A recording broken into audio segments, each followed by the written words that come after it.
Bom dia, pessoal, eu sou a Larissa da equipe AG, equipe tributária, e eu vou apresentar para vocês as melhorias e novidades que a gente desenvolveu nesses últimos dias. A primeira melhoria foi relacionada aos contratos de arrendamento de acordo com a nova norma contábil IFRS 16. Existe uma peculiaridade dos contratos que podem envolver contrato de aluguel de imóvel ou equipamento de acordo com essa nova norma. Antigamente, os contratos que a gente tinha no sistema de aluguel, eles faziam reconhecimento do valor que era pago do aluguel referente àquele mês em específico.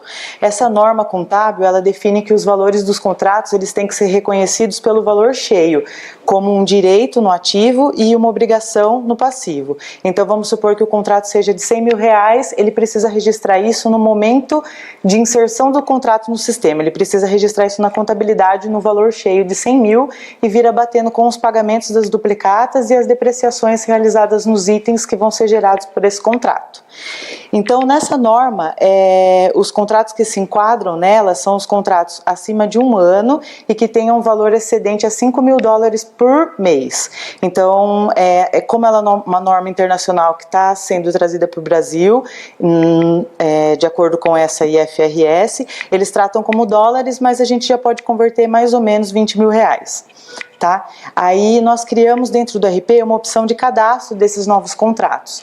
Então tudo que o cliente analisar e ele vê que se enquadra na norma.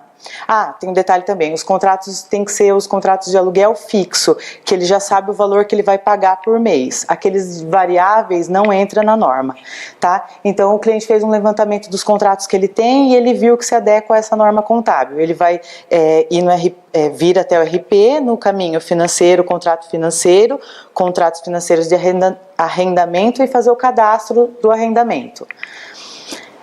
Essa é a primeira tela relacionada ao cadastro. Ela contempla todos os dados referentes ao contrato de identificação dele.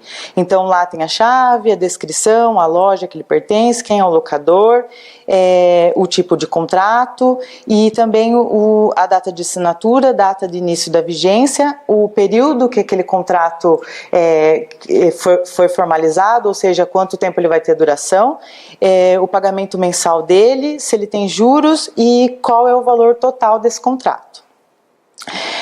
Ele também precisa configurar nessa tela as contas contábeis, porque como eu comentei com vocês, ele precisa registrar na contabilidade o valor cheio do contrato, e aí mudou um pouquinho a contabilização, que antes era uma despesa contra um passivo que ele ia pagando referente ao aluguel mensal. Agora não, ele vai ter que configurar uma conta contábil no ativo e outra no passivo para registrar o valor cheio do contrato. Então ele vai fazer as configurações aqui.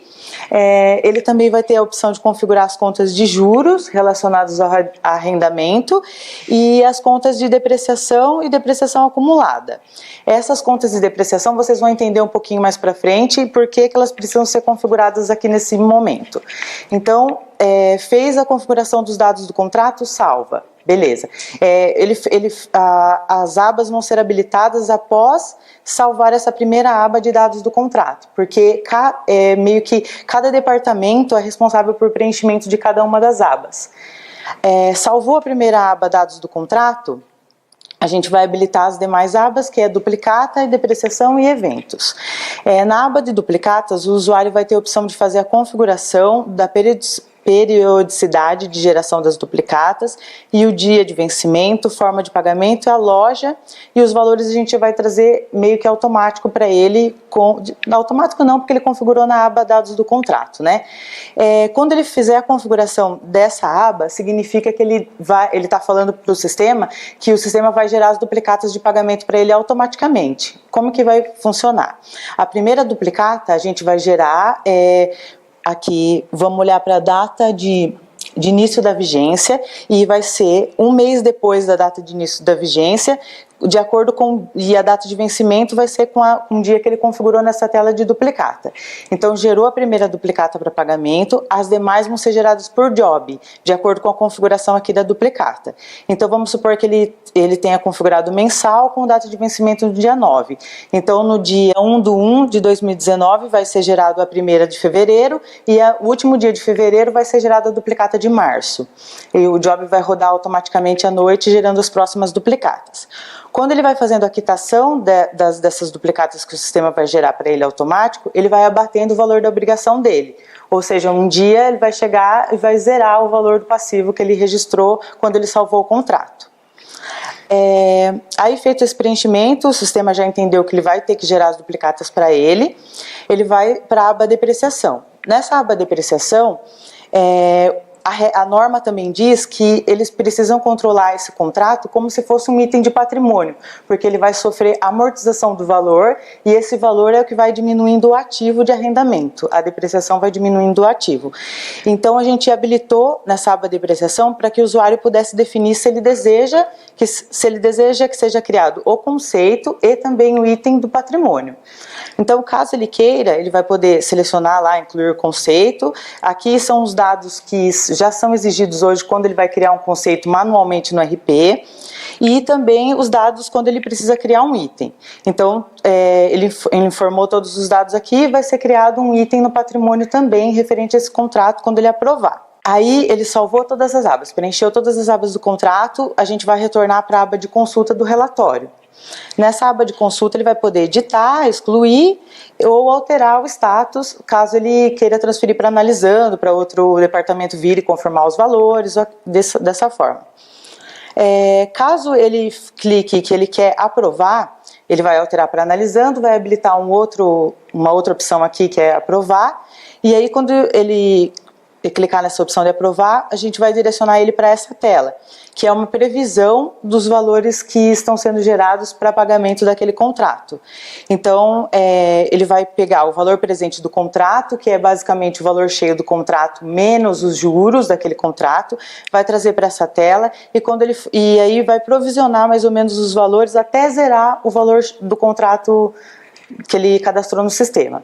Essas opções poderão ser impressas em formato PDF, em Excel, e aí ao aprovar, que é aí que vai começar a gerar aquelas coisas que eu comentei anteriormente, a duplicata e o item do patrimônio.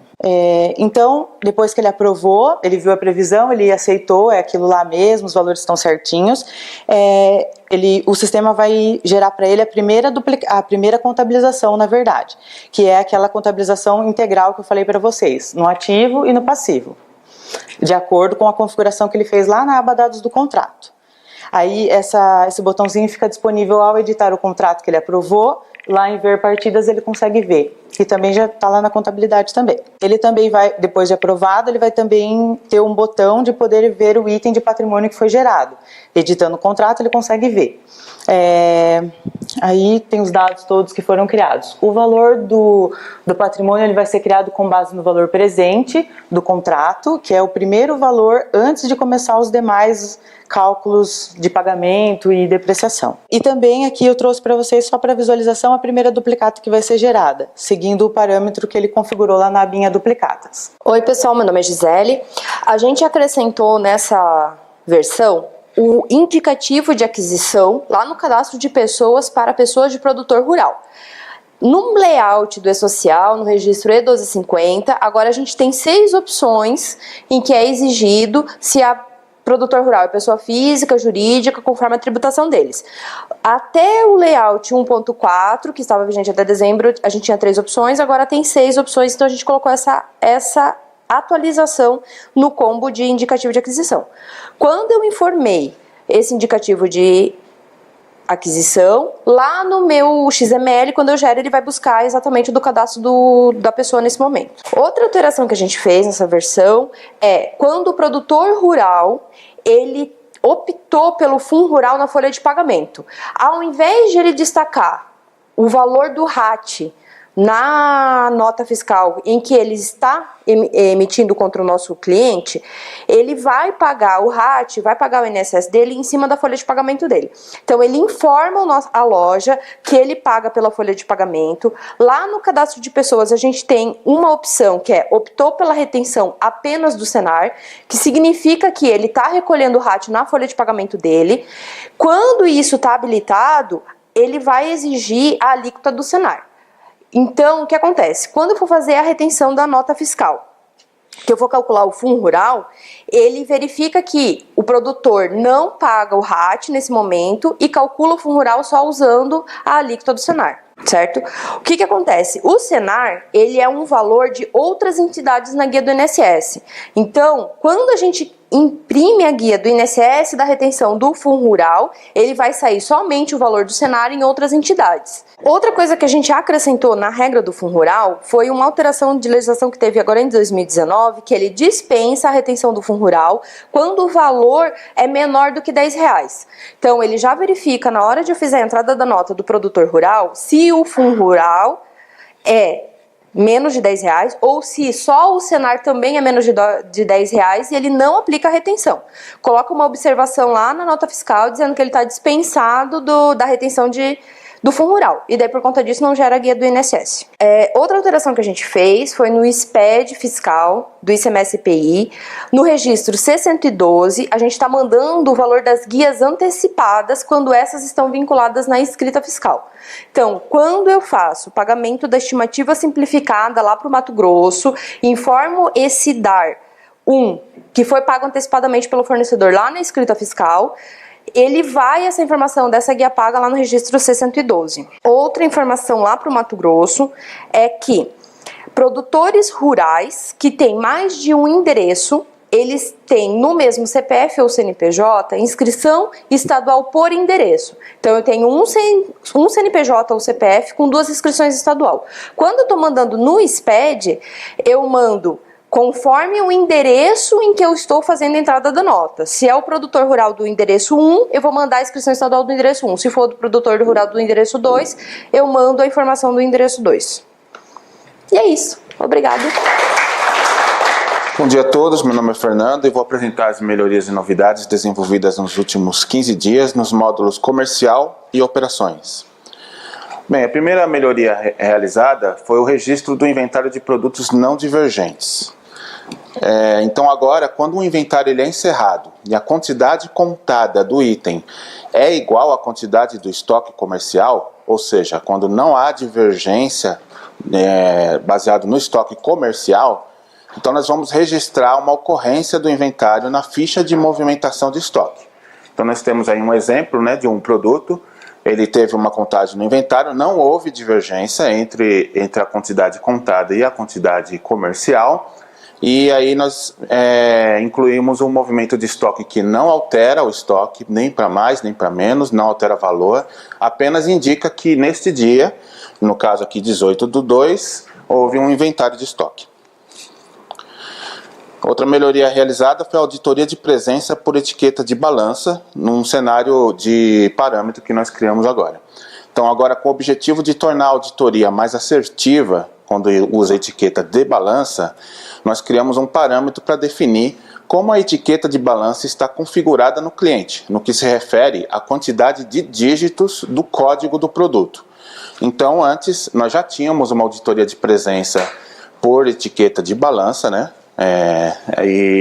só que ela não era totalmente assertiva quando havia produtos com códigos semelhantes. Então, para se tornar bem assertiva agora, nós criamos esses parâmetros, onde o cliente ele vai definir se a etiqueta dele está configurada para demonstrar o PLU com 4 dígitos no máximo, ou de 5 dígitos, ou de 6 dígitos. Então aqui nós temos os 3 exemplos aqui. Então num cenário onde o código do produto é 901, nós temos esse de 4 dígitos, onde ele usa a posição de 2 a 5 para os códigos, mas se tiver nesse cenário de 5 dígitos, que é o mais comum, esse de 5 dígitos, que vai da posição 2 a 6, mas é possível também que tenha uma configuração de 6 dígitos. Então se o cliente quiser usar a auditoria de presença com etiquetas de balança, ele vai definir a configuração baseada na configuração de sua etiqueta. Só dando um porém, uma observação, que há alguns clientes nossos que enviam para suas balanças o código PLU sem o último dígito. Para esse cenário, ainda vamos fazer melhorias que adequem a auditoria de presença a ele, tá? Então, no momento, a auditoria de presença ela funciona para o cenário onde o nosso cliente envia o PLU completo para a balança. Então, nesses 2 exemplos aqui, nós temos à esquerda o cenário que nós estamos adequados, que a maioria dos nossos clientes está nesse cenário, onde ele envia o PLU completo. né? Então o PLU desse produto é 4852 e na etiqueta está o 4852. Mas existe alguns clientes que enviam o PLU ignorando o último dígito. Então nesse exemplo aqui do 4852 ele enviou 485. Outra melhoria realizada foi no parâmetro, foi em patrimônio. Agora vai ser possível informar as unidades a embalagem do produto no cadastro conceito do patrimônio. Então nós incluímos aí, como pode ser visto, o campo de embalagem, né? Por padrão é unidade, mas poderá ser alterado para outras embalagens. Até mesmo embalagens que a quantidade permite fracionamento. Como é aqui o exemplo, é quilo, né? Nós colocamos um exemplo aqui onde o usuário colocou quilo. Só que lembrando que nesse cenário, onde a embalagem permite quantidade fracionada, obrigatoriamente o produto não vai exigir chapa, certo? E também, obrigatoriamente, ele vai gerar um único item no recebimento de mercadorias, tá bom? Bem, aqui é um exemplo como ficaria no pedido de compra, então estou fazendo um pedido de um item de ativo, mas com quantidades fracionadas. Aqui no recebimento também, a mesma coisa. E vai ser possível fazer uma devolução parcial desse produto, né, no ato do recebimento. E na hora do recebimento, apenas um item de ativo será criado. Como nesse exemplo aqui. Apenas uma linha do item de ativo será criado. E é isso, obrigado. Bom dia pessoal, meu nome é Denis Augusto e eu trago nesta apresentação as últimas melhorias e novidades desenvolvidas na equipe Truck do módulo logístico dos 15 dias. Vou iniciar falando da distribuição forçada por destinatário, onde agora vai ser possível visualizar na lista de produtos para distribuição a quantidade que está reservada de estoque com ou sem lote logístico gerado por destinatário, em uma nova coluna que foi implementada. Então aqui eu trago o cenário antes, então vou explicar o antes dessa melhoria, onde nós tínhamos apenas uma coluna comprometido. Então vamos pegar no terceiro exemplo, na linha de produto, onde nós temos o comprometido de 31 unidades. Essas 31 unidades refere-se ao produto que está o saldo comprometido no CD. Só que não conseguia quantificar quanto está comprometido desse produto, desses 31, para a loja 4, que é a loja destino. Então a melhoria ela vai padronizar um processo e trazer uma operacionalização para o usuário com maior assertividade na hora de fazer a distribuição, onde o açúcar Blue Soft, como neste exemplo, ele tem comprometido no CD 1.737 unidades, então aquela coluna comprometido foi renomeada para comprometido no CD, tá? Se for item caixa, vai aparecer a quantidade comprometida em caixa, se for item unitário, a quantidade convertida em unidades. E adicionamos a coluna comprometido para o destinatário, onde agora fica mais fácil para o usuário saber que das 1.737 unidades de fardos com 10, 20 já encontram-se comprometido para a loja 4, que no caso é o destinatário desse exemplo. Então vou falar da manutenção de estoque reservado, onde agora no BlueSoft vai ser possível pesquisar itens com reserva de estoque sem lote logístico gerado. Também acrescentamos algumas melhorias que vai facilitar a vida do usuário no dia a dia, então eu vou estar explicando agora aqui. Então antes, para eliminar a reserva de estoque sem lote logístico, o usuário no BlueSoft tinha que fazer uma pesquisa item a item. Isso era limitado, existia uma regra também aqui dentro da funcionalidade, onde nós temos uns exemplos ali, nenhum lote gerado e número de lote. O usuário só consegue fazer a manutenção de eliminar a pendência de reserva se ou ele faturasse todos os lotes ou ele excluísse o item dentro do lote para eliminar a reserva, então ele só permitia eliminar a reserva de produtos que não tinham lote. Então essa funcionalidade não estará mais disponível no menu do RP a partir da versão 221.16. Então com a melhoria iniciamos ela renomeando o menu da funcionalidade, que antes era manutenção de lotes com estoque reservado, para manutenção de estoque reservado. Como podemos ver no exemplo, importante que nenhuma das permissões foram alteradas. Nós migramos as permissões da funcionalidade anterior para a funcionalidade atual. Com a melhoria, vai deixar o processo mais dinâmico e centralizado em uma única funcionalidade. Então, ele vai poder fazer pesquisa de reserva sem lote logístico, pesquisa de reserva com lote logístico. Adicionamos uma nova coluna com local de estoque para saber de onde é proveniente aquela reserva, em qual local de estoque que ela está. Uma nova coluna que exibe um novo tipo. Nós já exibíamos o tipo de distribuição por demanda, forçada operador logístico e programada. E acrescentamos a importação logística, que é através da importação do arquivo ABL, que é uma integração paralela. Então aqui um view de uma reserva com lote logístico, onde eu trago nessa pesquisa o filtro de origem e destino e não marquei nenhuma outra opção, apenas dei um buscar. Então ele me exibe na grid o resultado. Ao selecionar um registro ou múltiplos registros, podendo fazer a manutenção em lote, ele vai habilitar o botão de cancelar itens, como nós podemos ver nesse exemplo. O view da funcionalidade de reserva sem lote logístico. Então eu marquei ali embaixo da origem, centro de distribuição, o checkbox sem lote e fiz uma busca informando origem e destino, tá?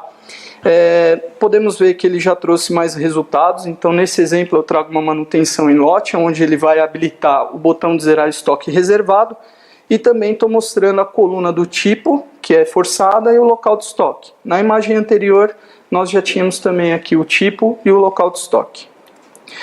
Bom, também podemos fazer uma pesquisa mais assertiva, a nível de produto. Então eu posso ter a reserva de estoque com ou sem lote logístico gerado, tanto para item unitário quanto item caixa.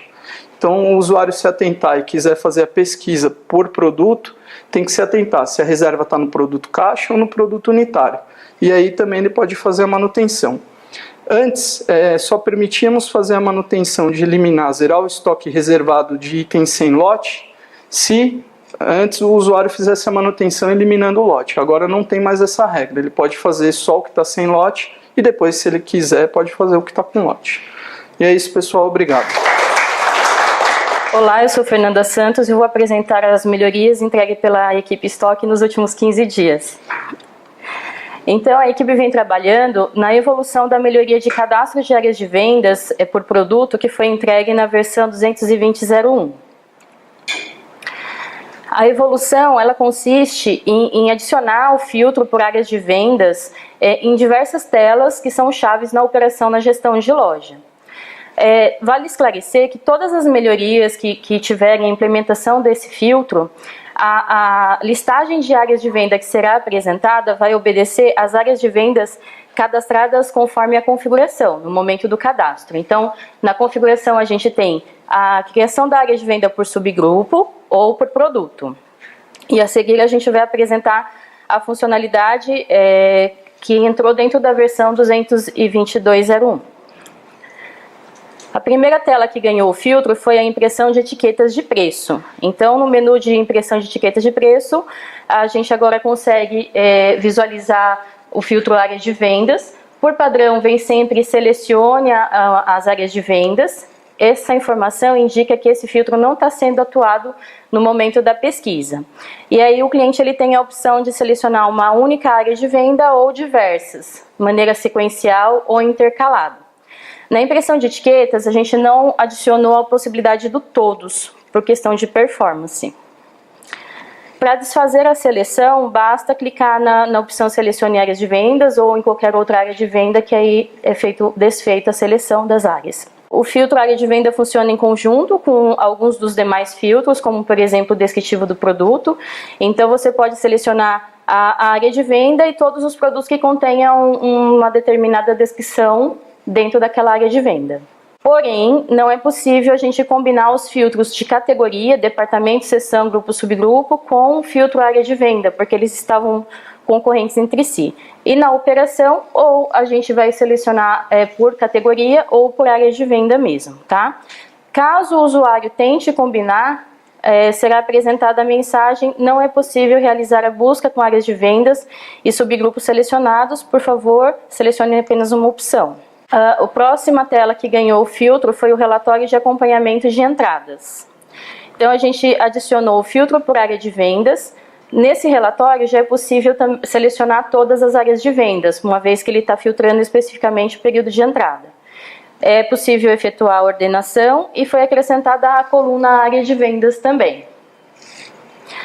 Pela ordenação é possível fazer a ordenação por ordem alfabética na área de venda, utilizando o campo ordenar por.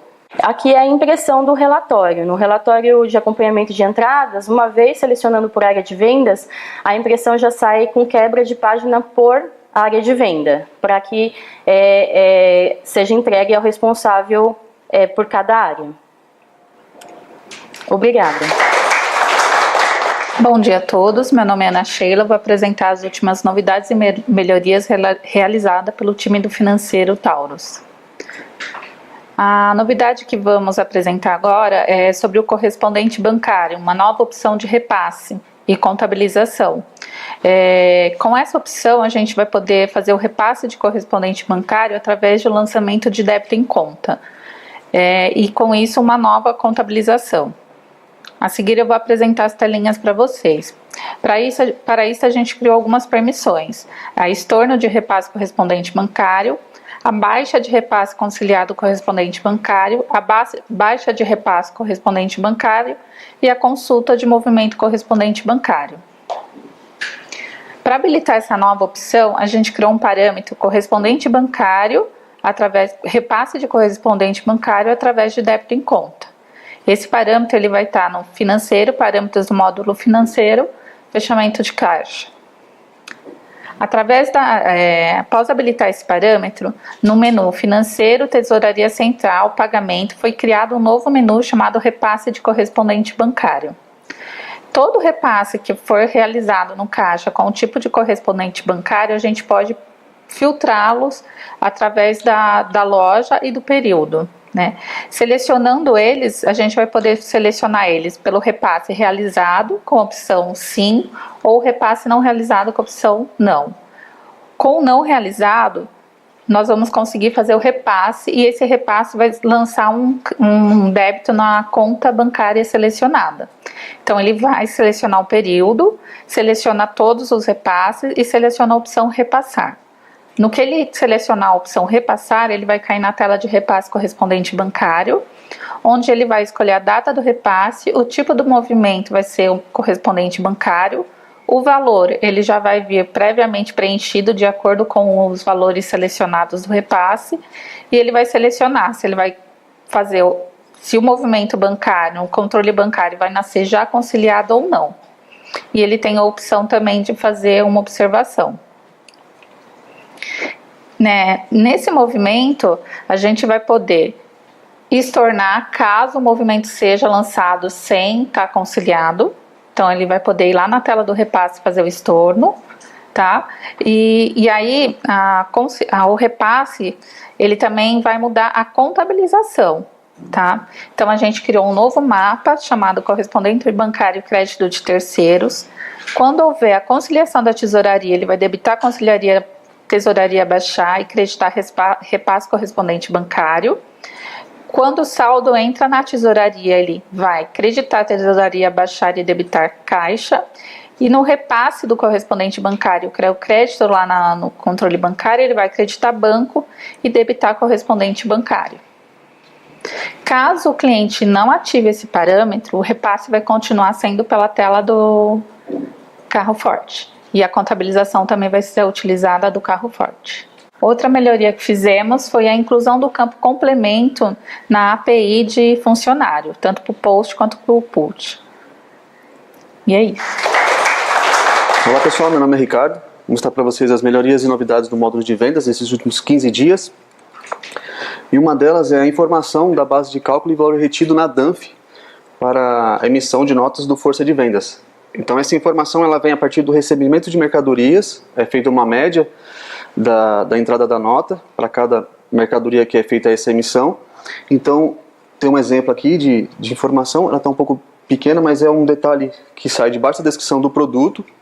E para habilitar essa informação, no cadastro da loja tem um parâmetro que permite o envio de valores de base de cálculo e valor de ICMS com ST na emissão de nota fiscal. Então isso só funciona para a parte do módulo de força de vendas, para a distribuidora que os clientes eles pedem essa informação, que eles querem esse destaque para visualizar qual que é o valor que eles têm que ter de informação de ICMS.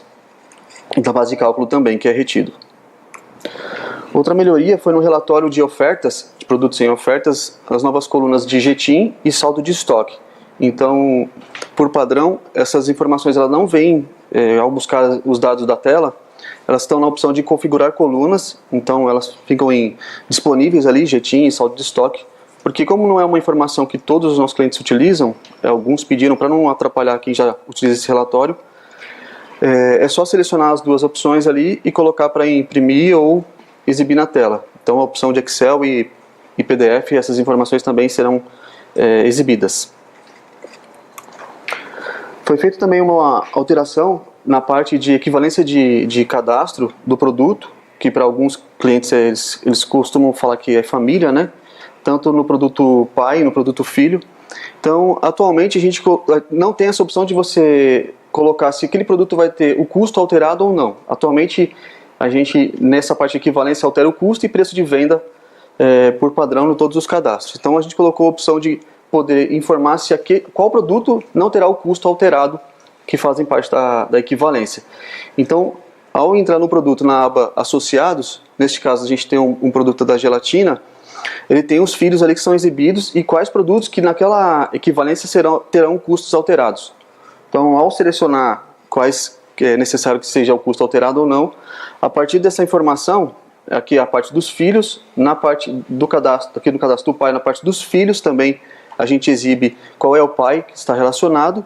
E na parte da negociação, na tela de negociação, só para vocês verem como vai ficar, então neste exemplo, na negociação, só é mostrado quais produtos que vão ter o custo alterado.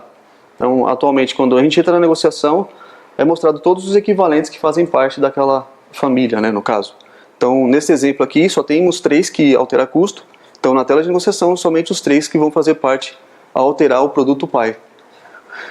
A parte de preço de venda, nesse cenário aqui, continua como é hoje, não é afetado. Se você mudar o preço de venda do produto pai, os restantes que fazem parte de toda a equivalência de preço ali, continua como está hoje. Então, essa regra só vai valer para custo. E é isso, pessoal. Obrigado. Olá, meu nome é Matheus, eu vou apresentar para vocês as melhorias e novidades do módulo de Business Intelligence do BlueSoft RP. Bom, nós adicionamos um filtro em um dashboard que já existe, que é a dashboard de sortimento de lojas. Agora o cliente vai poder analisar nesse dashboard que ele identifica quais são os produtos que estão sortidos nas suas lojas. Ele vai poder analisar por períodos de venda, em 30, 60, 90 dias, ou ainda os produtos que mesmo sendo oferecidos não obtiveram vendas. Então agora no lado superior direito da tela ficou mais fácil dele fazer esse filtro. Nós reformulamos também o dashboard de pesquisa de concorrentes. Agora fica mais fácil, visualmente falando, de identificar quantas pesquisas foram realizadas, quantas continuam em aberto, quantas estão fechadas, fazer o comparativo por concorrentes, né, fazer comparativos por tipos de produtos, por quantidades de pesquisas realizadas, entre outras opções. Nesse dashboard é possível, inclusive, analisar quais são os produtos que estão sendo mais ofertados, né, para tomar possivelmente alguma medida aí de negócio. Além disso, nós adicionamos uma coluna no dashboard de cobertura de exposição da loja. Então, adicionamos a coluna Giro de Exposição, que é uma coluna obtida através de um cálculo médio das vendas com a quantidade de produtos que estão expostos. É isso. Olá pessoal, meu nome é Bárbara e vou mostrar para vocês as últimas novidades e melhorias do módulo de e-commerce. Primeiro, nós reformulamos a API de produtos, então agora foram adicionadas informações de subgrupo e fornecedores. Ao consultar ela, né, do tipo GET, vai trazer essas informações no resultado da API.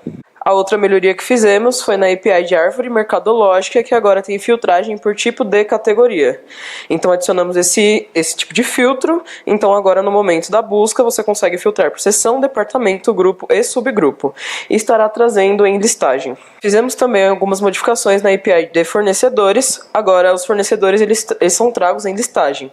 Então quando você busca, A API vai trazer todos os fornecedores e suas devidas informações, um abaixo do outro. Desenvolvemos uma API de preço, né, que é para consultar os preços de um produto nas lojas respectivas que esse produto está ativo. Então vai trazer os preços daquele produto e as lojas uma abaixo da outra. Também na API de produtos ativos, agora listam nas lojas que o produto está ativo. Então eu consigo verificar um determinado produto e ver em quais lojas aquele produto está ativo. Então consigo verificar as informações do produto key, loja key e status. Também desenvolvemos API para a consulta de pesquisas. Então agora conseguimos pesquisar as pesquisas por produto, conseguimos ver todas as pesquisas por produto e pesquisas, por exemplo, pesquisa de jornal. Desenvolvemos também uma API de concorrentes e concorrentes loja, que agora é possível consultar os concorrentes e eles vão vir listados um abaixo do outro com o código do concorrente e a razão social, e os concorrentes de loja que também segue o mesmo padrão, que é o concorrente key e a loja key. Uma melhoria que implementamos agora foi na impressão das etiquetas de packing. Antes, as etiquetas de packing só podiam ser impressas quando o status do pedido estivesse faturado por nota fiscal. Agora é possível imprimir uma etiqueta de packing quando o status do pedido estiver separado, enviado para o PDV ou até mesmo faturado por cupom, e além disso continua sendo possível imprimir por faturado por nota fiscal. E aqui está o exemplo da etiqueta de packing impressa. É importante lembrar que para conseguir fazer a impressão dessa etiqueta, as impressoras precisam estar conectadas no Ubisoft Loja. Obrigado.